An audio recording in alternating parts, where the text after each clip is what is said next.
For the tens of thousands of people at the heart of this scandal, it has been a 4-decade fight for justice. In that time, lives have been lost, livelihoods ruined, and dreams shattered. In Wales, more than 400 NHS patients were given contaminated blood and blood products from 1970 to the early 90s, in what has been called the worst treatment disaster in the history of the health service. More than 100 people in Wales have now died after contracting HIV or hepatitis C from a plasma product known as factor VIII concentrate that was made from blood from high-risk groups such as prisoners and drug users in America. As well as the deaths, hundreds more here have had to live with chronic conditions after being infected. After decades of campaigning and a 5-year inquiry, we now know this should never have happened.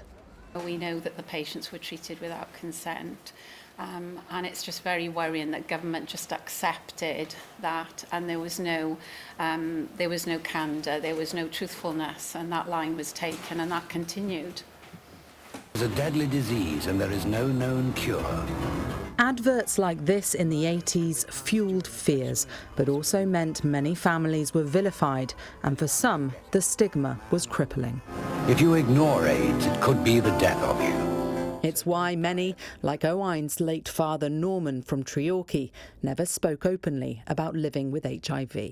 At the time, I was quite angry, I've got to be honest, because the secret had been kept from myself and my sister.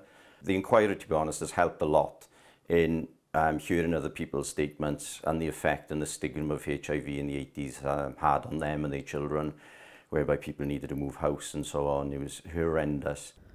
A lifelong haemophiliac hepatitis C contributed to Norman's death in 2012, and until now, no parents or children of those who have died have received compensation.